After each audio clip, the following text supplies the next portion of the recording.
চৰাইদেউ জিলাৰ মাহমৰাৰ ধেমাজি গাঁৱত মৰণ ফান্দত পৰিণত হৈছে এডাল উচ্চ ক্ষমতা সম্পন্ন বৈদ্যুতিক তাঁৰ।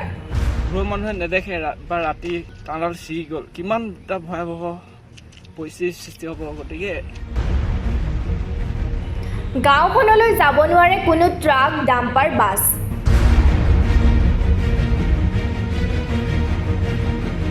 কিয়নো চৰাইদেউ জিলাৰ মাহমৰা সমষ্টিৰ মৰাণ বিদ্যুৎ উপসংমণ্ডলৰ অধীনস্থ ধেমাজি গাঁৱত এডাল উচ্চ ক্ষমতা সম্পন্ন বিদ্যুৎ তাঁৰে অঞ্চলটোৰ ৰাইজৰ বাবে আতংকৰ কাৰণ হৈ পৰিছে।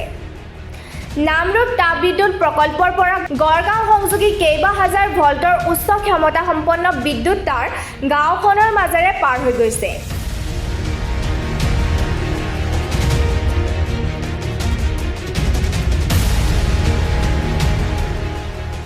বহু বছৰ পুৰণি এই বিদ্যুৎ তাঁৰসমূহ পথৰ পৰা মাত্ৰ 15 ফুট উচ্চতালৈ নামি অহাত ধেমাজি গাঁৱৰ পৰা জজলি পাঁচআলি সংযোগী গড়কাপ্তানি পথৰ ওপৰত থকাৰ বাবে পথটোৰে অহা যোৱা কৰিব নোৱাৰে কোনো ধৰণৰ ট্ৰাক, ডাম্পাৰ অথবা বাছ। পথচাৰীৰ বাবেও হৈ পৰিছে আতংকৰ কাৰণ।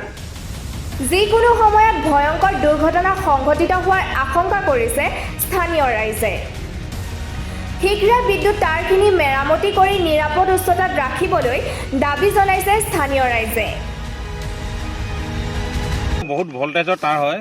প্ৰকৃততে আমি জনা যিখিনি স্থানীয় ব্যক্তি আমিতো জানো ইয়াত ডাঙৰ ট্ৰাক পাৰ নকৰোঁ, কিন্তু বাহিৰৰ পৰা যদি ডাঙৰ ডাঙৰ ট্ৰাক আহে তেতিয়া হয়তো ইয়াত লাগি যোৱাৰ চান্স আছে।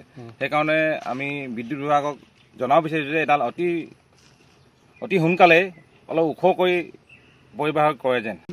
ডাঙৰ প্ৰব্লেম সৃষ্টি কৰিব, যিহেতু ইমান উচ্চ ক্ষমতা সম্পন্ন এডাল তাঁৰ, আৰু আমি ওচৰৰ মানুহ দেখি থাকোঁ, কিন্তু দূৰৰ মানুহে নেদেখে বা ৰাতি বা কেতিয়াবা গাড়ী এখন ডাঙৰকৈ ওখকৈ আহিলে পাৰ হৈ গ'ল, তাঁৰডাল ছিগি গ'ল, কিমান এটা ভয়াৱহ পৰিস্থিতিৰ সৃষ্টি হ'ব। গতিকে এইটো বিভাগীয় কৰ্তৃপক্ষই অনতিপলমে ব্যৱস্থা গ্ৰহণ কৰিব লাগে বুলি মই স্থানীয় ৰাইজ হিচাপে অনুৰোধ জনাইছোঁ। বাৰিষাও যথেষ্ট বৰষুণ দি থকা সময়ত অসুবিধা হয়। নিউজ ডেস্ক ৰিপৰ্ট, মাছলি নিউজ।